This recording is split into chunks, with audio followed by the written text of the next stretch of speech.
Do you like books? I mean, really, really like books? Then you're in the right place. Each week, your host, Sam Hankin, interviews the best of today's top-selling authors and the up-and-coming superstars of modern literature. This is The Avid Reader. Here is your host, Sam Hankin. Good afternoon, everyone, and welcome to another edition of The Avid Reader. Today, our guest is David Farrier. David is the author of Anthropocene, Anthropocene Poetics, Post-Colonial Asylum and Unsettled Narratives. He's written for Aeon and The Atlantic. Chair of Literature and the Environment at the University of Edinburgh. Today, we'll be talking about his new, and I think most accessible book, Footprints in Search of, was published in March by Farrar, Straus, and Giroux. So, we live in a world of plastic, concrete, steel, paper, and other detritus of a civilization that did its best to despoil our planet, endanger our descendants, and take a beautiful and sleek spacecraft and metamorphosize it into a kind of traveling garbage bin. So perhaps stated a bit overmuch. But David, in gentler words, paints a picture of a future in which archaeologists comb through the remnants of our rubbish, or what will be rubbish, and find in fossil form evidence of a long gone civilization and who we were and what we left behind. So welcome, David, and thanks so much for joining us today. Thank you for having me. Good to be here, Sam.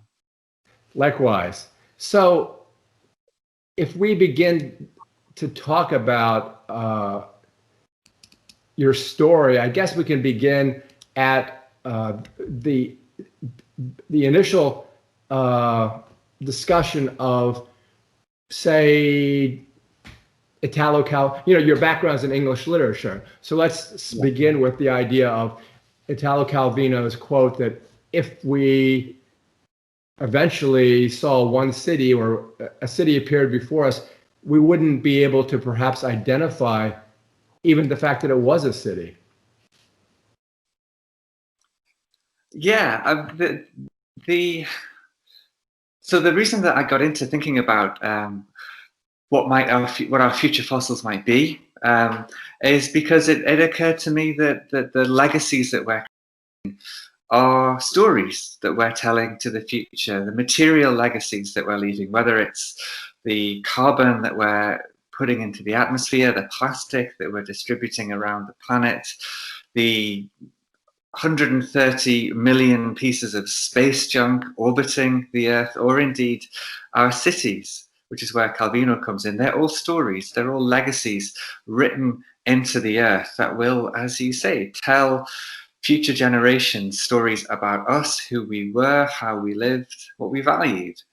And I thought we need to grasp that. We need to grasp that idea that we are telling stories. All the time in the way that we treat the Earth. We're telling stories about what we do and don't see, what we do and don't value.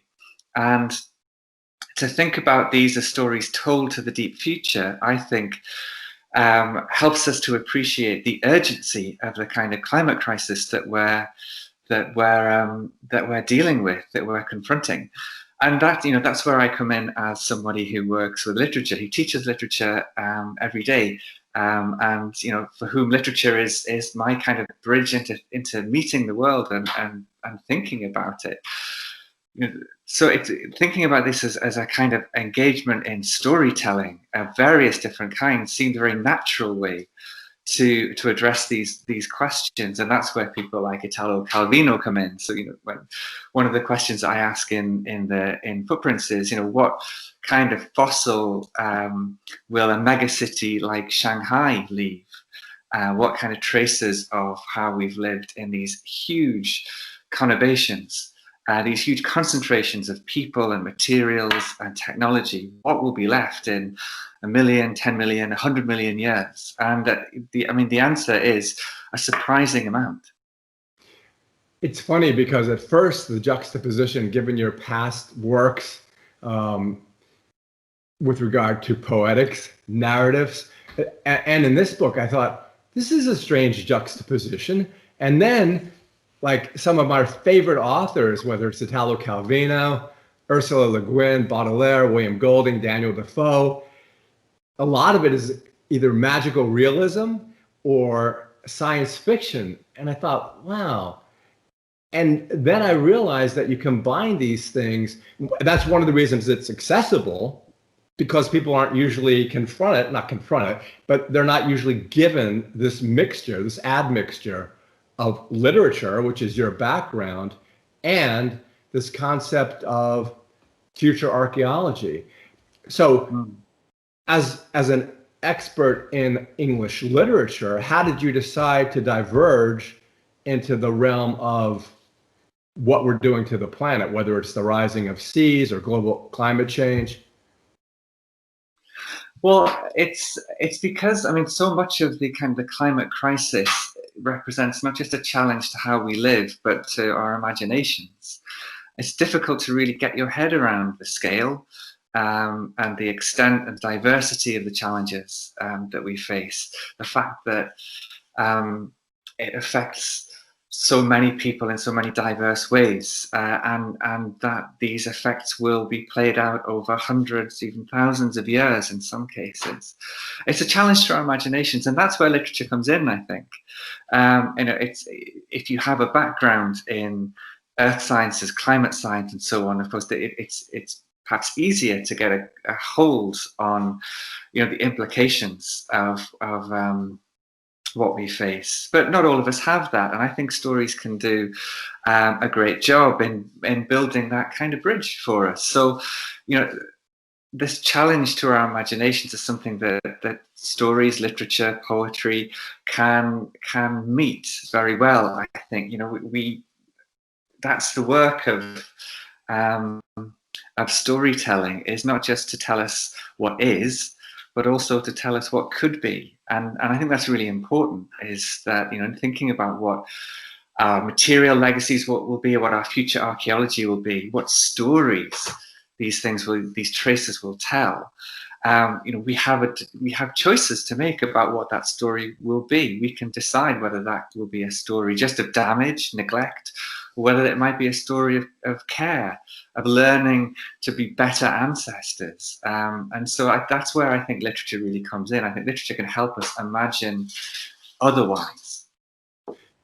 And the other thing is, as a perfect example, whether it's metaphor or analogy, is many times you talk about whether it's roadways, asphalt, concrete, or whether it's plastic, and how many times it could girdle the earth and the thickness that would derive from that. And you use an interesting story, which is the king of the road. And I think that would be illustrative to our listeners as to what we're actually talking about.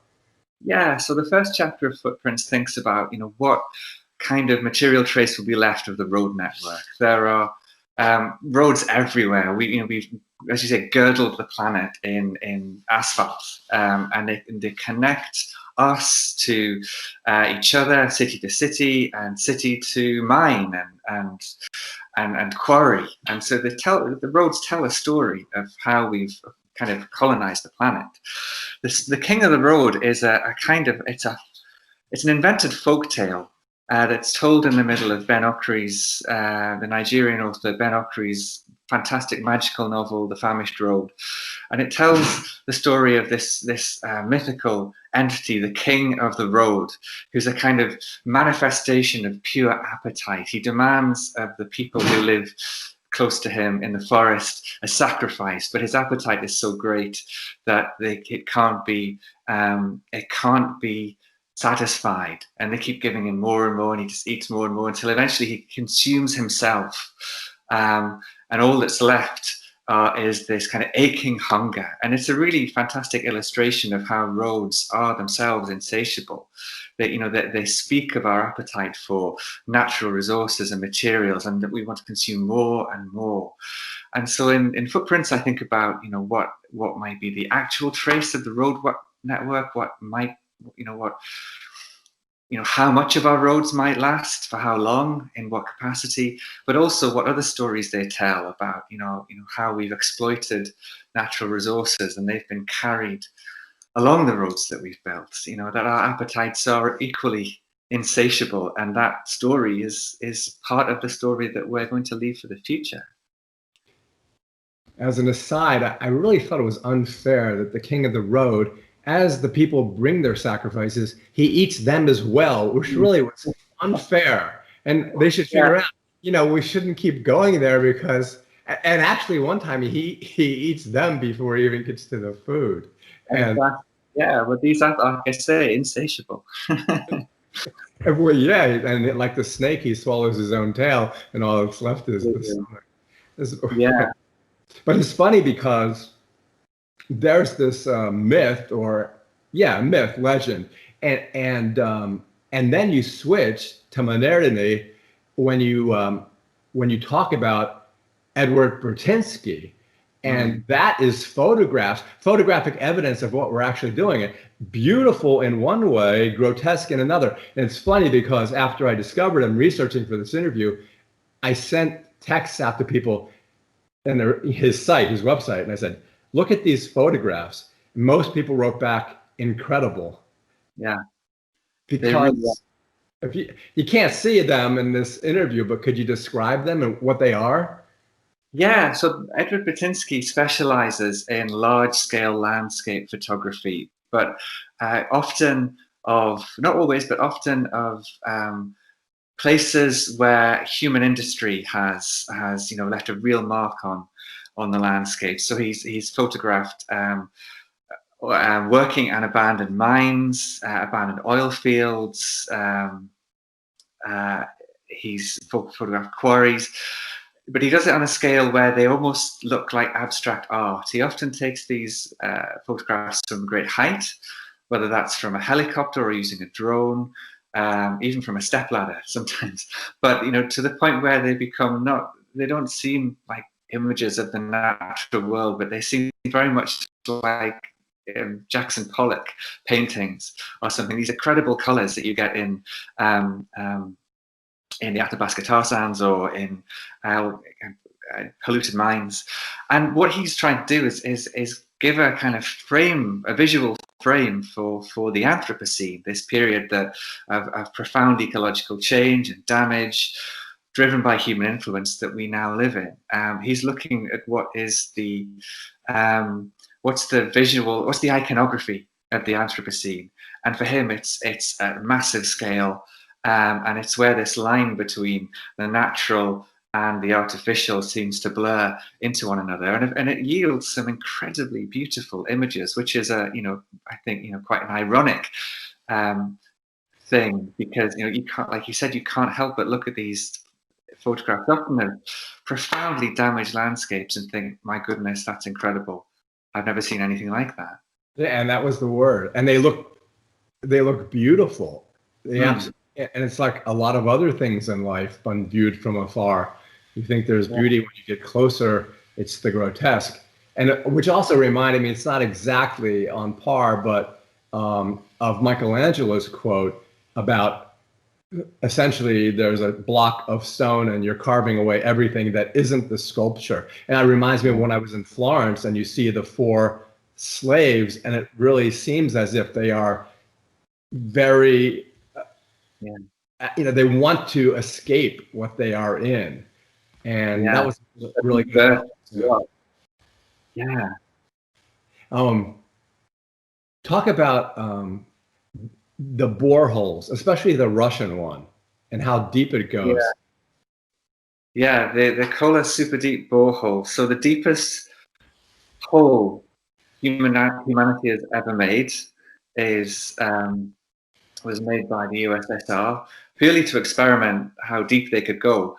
And it's only a matter of inches in diameter, but it goes down just over 12 kilometers, which is an astonishing thought, that if you dropped a coin down there, how long it would take before it would hit the bottom. And it's nowhere remarkable. If you look at, I've never been there, but if you look at photographs, it's just got this iron cap over the top of it. But it's an illustration of how far we've gone in quite literally impressing ourselves. And I talk in footprints about, it's as if we've pressed our image into the earth, or inscribed our name collectively into the earth. Because the super deep borehole is one particularly superlative example of this. But if you added together all of the boreholes we've created for mining, for oil drilling and exploration, natural gas, and so on, and if it was possible to lay them end to end, they'd stretch for 50 million kilometers, and that is roughly the same extent of the planetary road network, which is an odd coincidence, I think, but somehow quite a telling one. Yeah, I think so I think I read somewhere that 93% of the city of Los Angeles is paved. Yeah.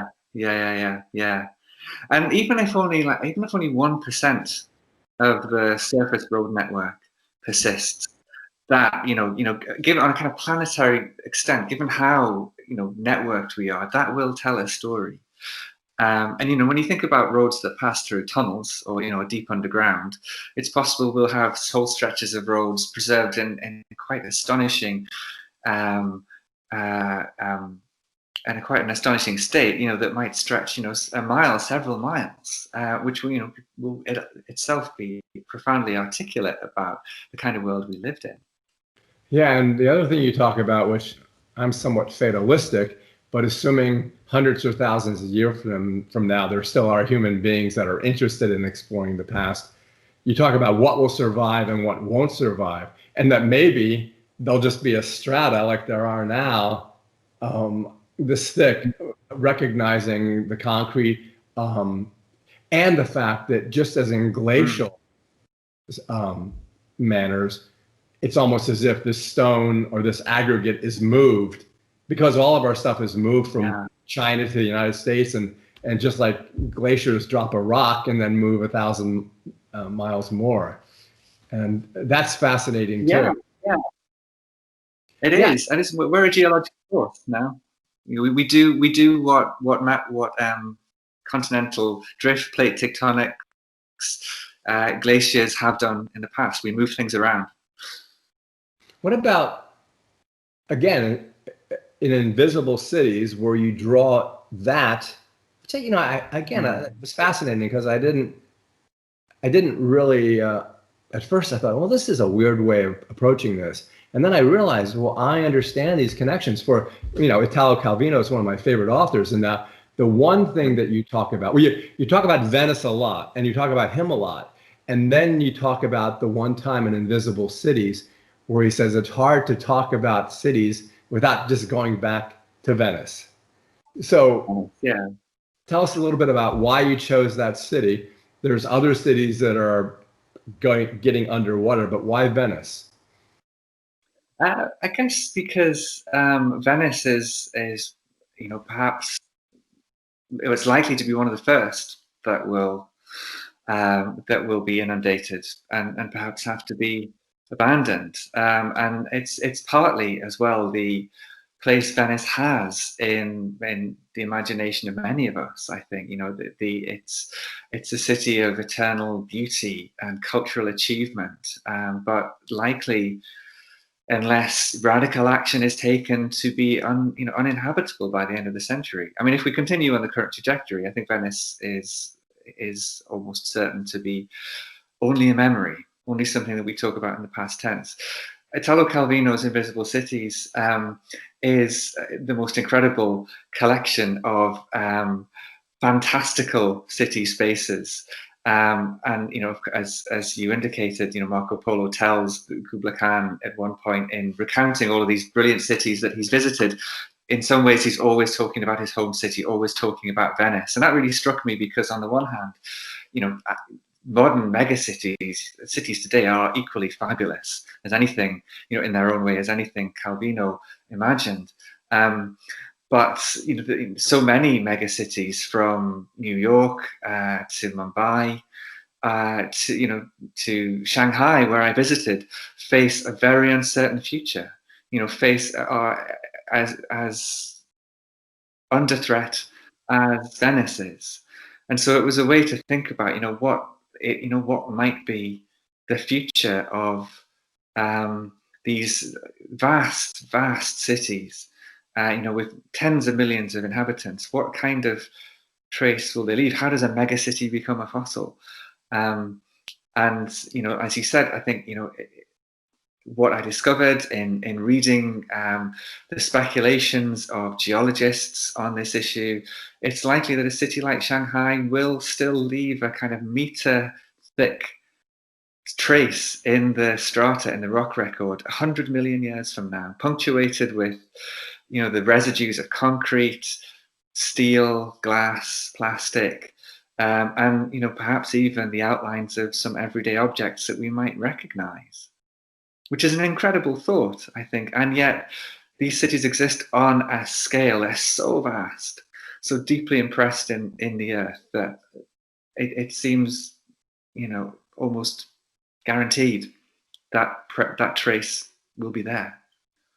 And another aside is, during COVID, isn't it interesting how the canals have cleared up so much that fish have come back and they're enjoying their ecosystem? And also, I was thinking, of all cities, when I was there last year, it's just tourism makes the city work, and there is none at all.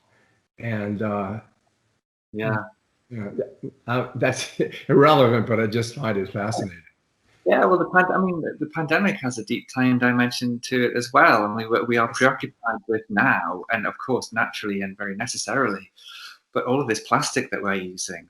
I've just written a piece that's come out in Orion magazine that thinks about what kind of pandemic layer, there might be in the Anthropocene record, in the layer of all the gloves and the masks and all the PPE and plastic single-use plastic that we're using. So much of it is discarded in the environment. I'm sure you and anyone listening will have seen gloves and masks just dropped in the street and bushes. And a lot of that's going to find its way into the soil, and in great enough concentrations that will form part of this fossil record that we're talking about.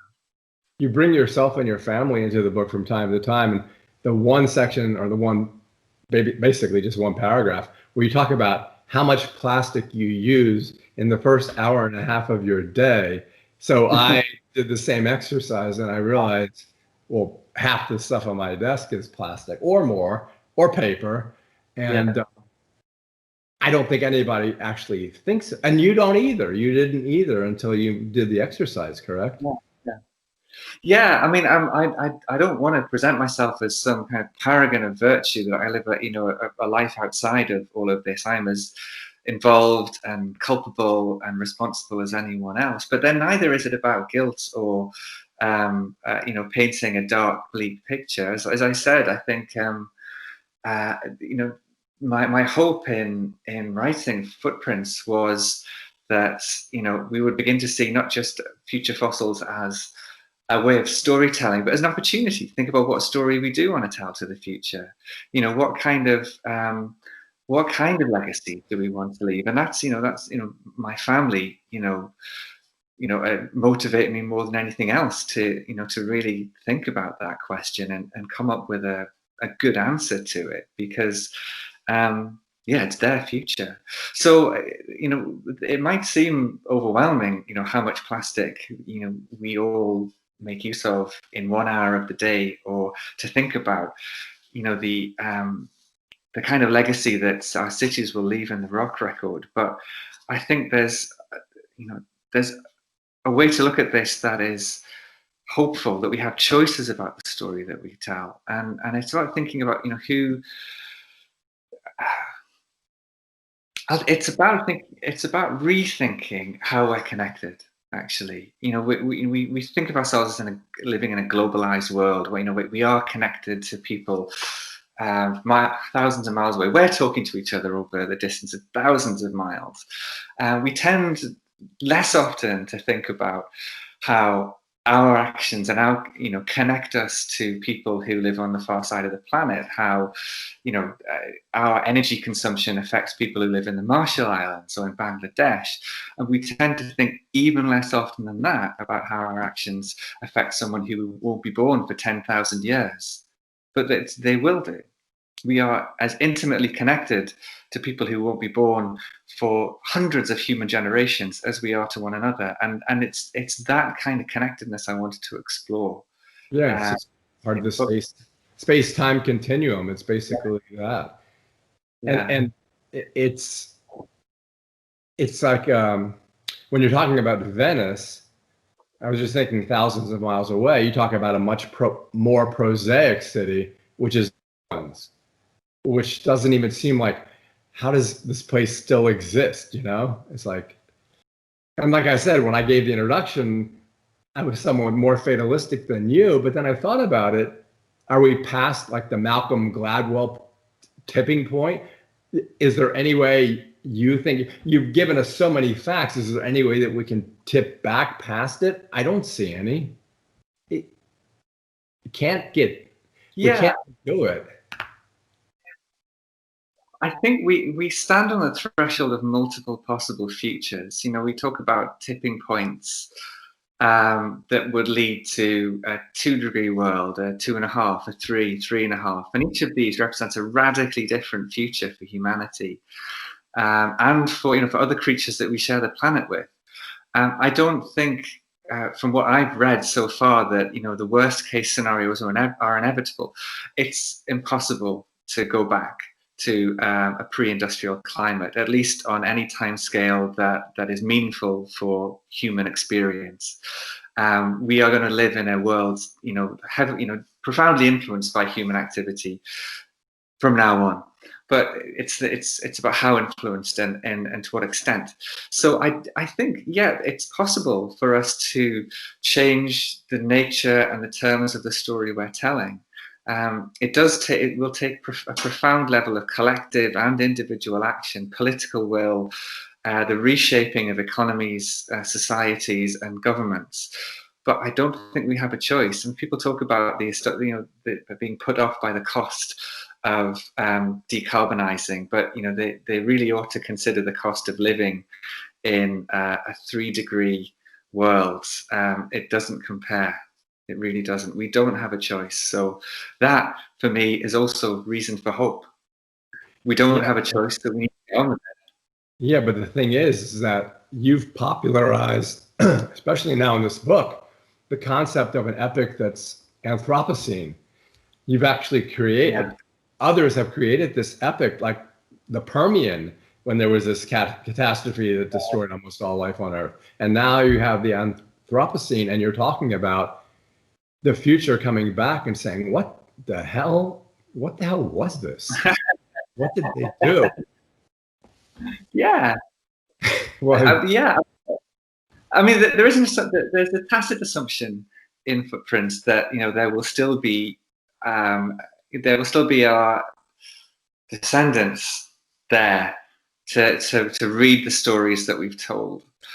The fact is, though, whether there is anyone left in 100 million years or not, and whether they'd be interested or able to find our, the fossil layers of our cities, to me, it almost to me doesn't matter, because it will be there.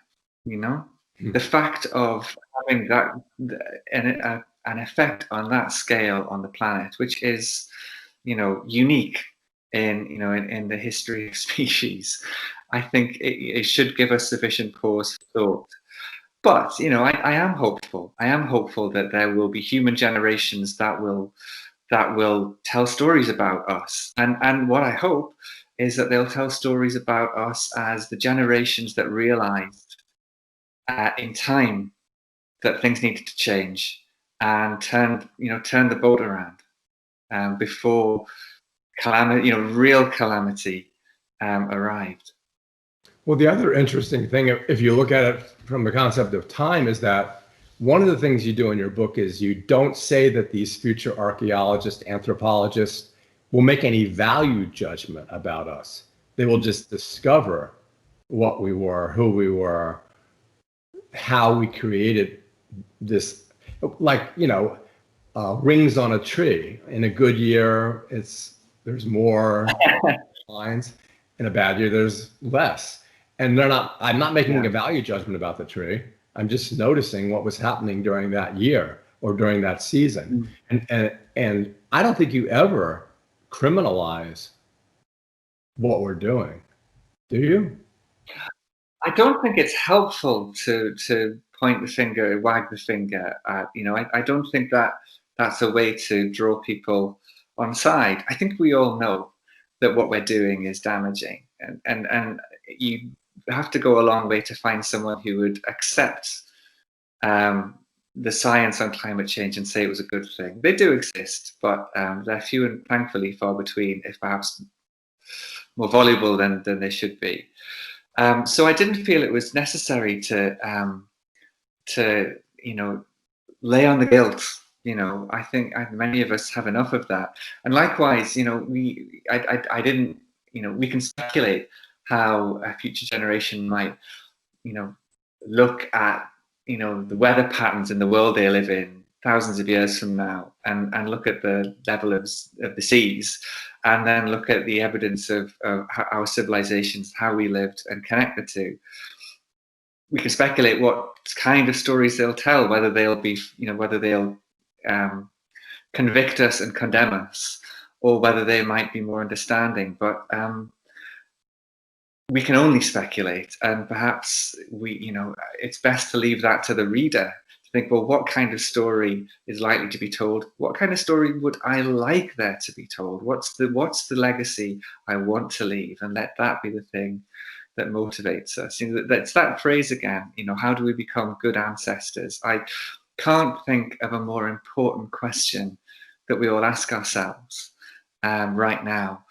Not just because we have an ethical obligation to the future, but the changes that we make now will make a profound difference to all our lives right now and the lives of our children and our grandchildren. It's all connected. Well, not to beat a dead horse, but when you talk about Greenland and Antarctica, it doesn't sound like you're saying we can undo this. It doesn't sound as if, okay, it would take a gargantuan effort. Yeah. I mean, some of the damage is already done, and some of the damage is already kind of guaranteed, baked into the system. We will, even if we were to stop burning fossil fuels now, literally this second, the seas would continue to rise maybe for 100 years. The warming is built into the system through a series of feedback loops and so on. And so we will continue to see the world change regardless of what action we take. But it's about how much it changes and to what extent. And we do have something to say about that. I mean, there was a report came out, the UN report on biodiversity in 2019 that predicted that up to 1 million species could go extinct by the end of the century. Now that's a forecast. We get to have a say in how accurate that proves to be. There's damage that's been done, and unfortunately, there's nothing we can do about that, or not much. There's an awful lot of damage that has been forecast, a lot more than has been done already, and there is a lot that we can do about that. It's interesting. There's one concept that is, at first glance, is hard to understand, and that's and I think it's Ursula Le Guin again. The concept about the idea of a basket or a carrier, and you talk about bags as well. But it's really interesting because in my mind, it was hard to understand exactly what the meaning of that is. The concept of that and the bottle as hero. Yeah. Well, so the chapter on plastic starts with Ursula Le Guin's essay, The Carrier Bag Theory of Fiction. And because I was interested in, what kind of story would a single plastic bottle tell? We often hear about how much plastic has entered the environment, how long-lived it is. And yet, I think still in everyday life, we encounter so much single-use plastic that it's hard to register. It just sort of passes across our vision and disappears again, as if it's just suddenly gone. So I went to Ursula Le Guin's essay that posits the theory that the first tools weren't weapons, they were stone axes, they were vessels. They were vessels for, they were a means to carry things, necessary items from one place to another. And it's this idea that, that the first vessel broke open time and space. It meant that, our ancestors could carry the forest or the river with them rather than always that we can do about. And she draws a connection between that and stories, because stories do the same thing. Stories are vessels. They're receptacles for meaning, for memory, for events, for the values of the group. And it was from there I started to think, well, what, imagine a plastic bottle that is discarded unthinkingly, enters the oceans and circulates for decades, hundreds of years before it finally breaks down, sinks to the ocean floor in microplastic quantities, and begins to kind of be enfolded into the sediment and gradually transform back into oil, its origin. What kind of story might be told about the entire lifespan of this bottle? What might it be a receptacle for, other than the water that it held for that brief kind of moment in its lifespan? And so again, it's about thinking about these material legacies as stories, which I keep coming back to, that they are articulate, they speak, they bear witness, they tell stories about us and the world we live in and the world we're making. So yeah, that's how Ursula Le Guin took me to plastic bottles. Yeah, and that's how I started out, because that's, I've always loved magical realism, from Gabriel Garcia Marquez to Italo Calvino, and then to the science fiction as well. And it's like, but then, you mentioned about, it's not, she's saying it didn't begin with weapons or axes, but you spent some time, I guess is that with Eileen Fisher, when you spend some time opening the drawers, and you seem fascinated by it. Your fascination comes through the book. Yeah, so I was fortunate enough to go to the National Museum of Scotland's storage facility in north of Edinburgh, where I live, where they keep all the stuff on display, and I was shown their collection of stone hand axes. And they're incredibly beautiful objects. Some of the ones I was shown were ceremonial, not just made of this beautiful green stone, highly polished, and they were vessels, again, axes that were vessels for meaning. They had a ritual purpose. I also got to hold a stone hand axe that was about 200,000 years old. It was the oldest object that they had in the collection. And it was really strange. I held it, picked it up right-handed. I picked it up in my right hand, and it just felt strange. I don't know. I just sort of moved it around a bit, and I thought, this is just not working. And just reflexively, without thinking, I passed it to my left, and it was like electricity went through my hand. It just fit. It couldn't have been more perfectly ergonomically designed to fit my hand. Ridges for the fingers, an indentation for the thumb, and it was like an extension suddenly of my arm, and I could manipulate it, and I was encouraged to put it down very carefully. I didn't do anything with it, but it was just this incredible moment of connection with this thing that had been manufactured hundreds of thousands of years ago, and yet it was right there. It was amazing. Yeah, I understood, because I'm left-handed as well, and so it's like I've lived with scissors and irons, and when I was younger, since I'm much older than you, smearing ink on the page, because I was. And it took me a while to understand it, until my grandmother told me my left-handedness was the mark of the devil. And tried. Oh no! I know, that was traumatic for me. That's unfortunate. She tried to change me. I think she might have tied my left hand behind my back or something, but it wasn't pleasant. Well, so I've just realized it's very dark. Shall I put another light on? Who, me or you? My screen looks very dark. Would you like me to put more light? No, it actually brightened from my side. So okay, good, fine. Carry on. Sorry. I don't know why. Well, I guess to conclude, a lot of your work is academic in sense. Like if you're talking about Anthropocene poetics or post-colonial asylum or unsettled narratives.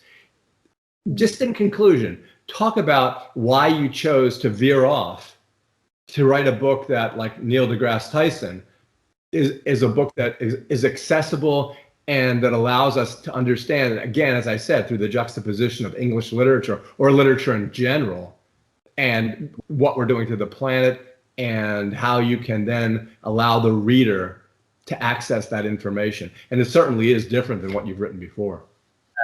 Well, I think you said it. It's about connecting with readers. I mean, my last book was called Anthropocene Poetics. It was a literary study of contemporary poetry, thinking about how it engages with ecological crises, and, intended for, for people who are interested in that kind of thing, but not for a wide readership.